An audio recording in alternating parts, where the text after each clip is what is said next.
Assalamualaikum warahmatullahi wabarakatuh. Hai, apa kabar? Semoga kita selalu dalam lindungan Allah Subhanahu wa Ta'ala. Video kali ini kita akan membahas tentang unsur, senyawa, dan campuran. Materi IPA SMP kelas 7. Adapun tujuan pembelajaran pada video ini yang pertama yaitu menjelaskan pengertian unsur, 2. Menjelaskan pengertian senyawa, 3. Menjelaskan pengertian campuran, 4. Memberikan contoh unsur senyawa dan campuran.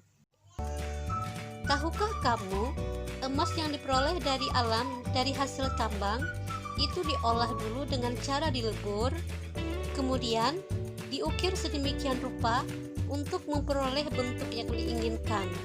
Misalnya berupa perhiasan cincin, gelang, kalung, dan lain-lain. Emas adalah salah satu unsur yang ada di alam. Apakah unsur itu? Mari simak penjelasannya. Unsur yaitu zat tunggal yang tidak dapat diuraikan lagi menjadi zat yang lebih sederhana dengan cara kimia biasa.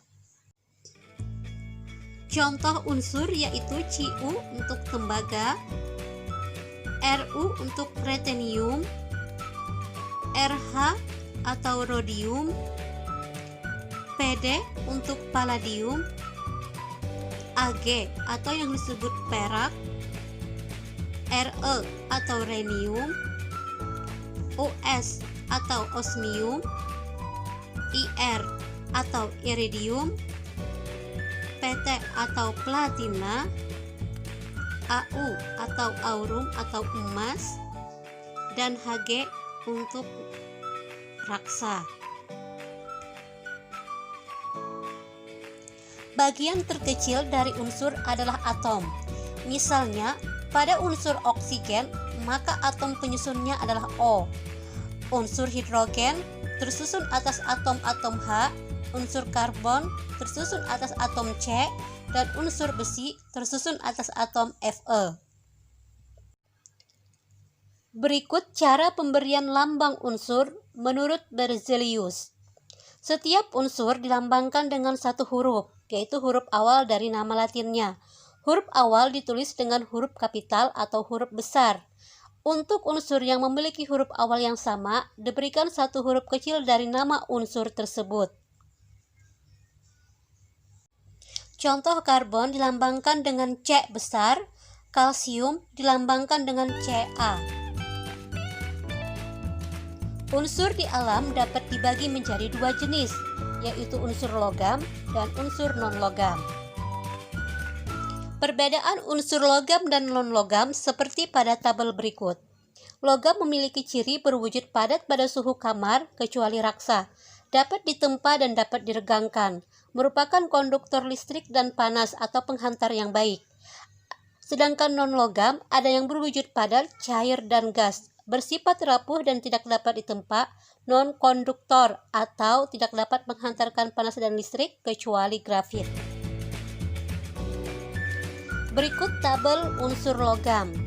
Ada aluminium, aurum, argentum, kalsium, koprum, ferum, natrium, dan sebagainya.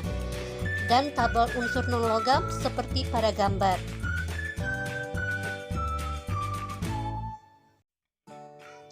Kegunaan unsur logam dan non-logam yaitu natrium digunakan untuk membuat lampu natrium dan senyawa untuk garam dapur. Strontium digunakan untuk membuat warna merah pada kembang api dan bahan untuk pembuatan cat kering. Magnesium paduannya digunakan untuk bahan pesawat. Iodin sebagai bahan antiseptik dan senyawa yang digunakan untuk garam beriodium dan fotografi. Selanjutnya senyawa. Senyawa merupakan zat tunggal yang dapat diuraikan menjadi dua jenis atau lebih zat yang lebih sederhana dengan cara kimia. Contohnya air. Air terdiri dari dua atom hidrogen dan satu atom oksigen. Contoh senyawa yaitu air unsur penyusunnya hidrogen dan oksigen, garam dapur terdiri dari natrium dan klorin, gula tebu terdiri dari karbon, hidrogen, dan oksigen. Selanjutnya kita bahas tentang campuran. Contoh campuran yang ada di alam yaitu adanya campuran udara, air, dan batuan.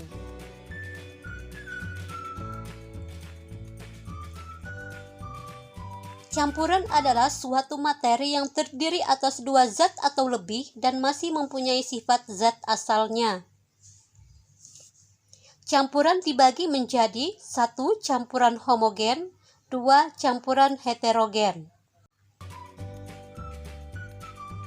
Pada sirup, itu terdiri dari campuran air, gula, dan pewarna yang menyatu menjadi sebuah larutan.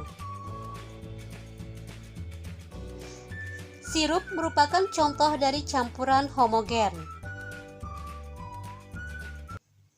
Campuran homogen adalah campuran yang tidak dapat dibedakan zat-zat yang tercampur di dalamnya. Contohnya larutan gula, larutan garam, dan sirup. Larutan terdiri dari pelarut dan zat terlarut. Selanjutnya campuran heterogen, yaitu campuran zat yang tidak dapat bercampur satu dengan yang lain secara sempurna, sehingga dapat dikenali zat penyusunnya. Contohnya campuran air dengan minyak dan campuran air dengan pasir. Selanjutnya pemisahan campuran. 1. Filtrasi, yaitu untuk memisahkan cairan dan padatan yang tidak larut berdasarkan perbedaan ukuran partikel zat-zat yang bercampur. Contohnya pada penyaringan air sumur yang keruh. 2. Sentrifugasi. Metode ini digunakan untuk memisahkan sel-sel darah merah dan sel-sel darah putih dari plasma darah. Distilasi atau penyulingan, yaitu didasarkan pada perbedaan titik didih dari zat yang bercampur, sehingga saat menguap, setiap zat akan terpisah.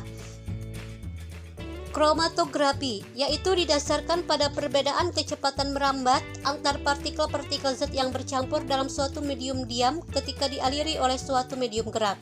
Contohnya pemisahan zat warna dan tes urin yang dicurigai menggunakan obat terlarang. Selanjutnya sublimasi, yaitu didasarkan pada campuran zat yang memiliki satu zat yang dapat menyublim, sedang zat lainnya tidak dapat menyublim. Contohnya pemisahan campuran iodin dengan garam. Berdasarkan penjelasan di awal tadi, maka dapat disimpulkan perbedaan unsur, senyawa, dan campuran, yaitu unsur terdiri atas zat tunggal tidak dapat diuraikan dan terdiri atas satu jenis atom. Senyawa berupa zat tunggal yang dapat diuraikan tersusun atas dua jenis atom atau lebih, perbandingan massa zat penyusunnya tetap. Campuran dapat diuraikan tersusun atas dua jenis atom atau molekul atau lebih, dan perbandingan massa zat penyusunnya tidak tetap. Demikian video pembelajaran kali ini, semoga bermanfaat dan terima kasih. Assalamualaikum warahmatullahi wabarakatuh.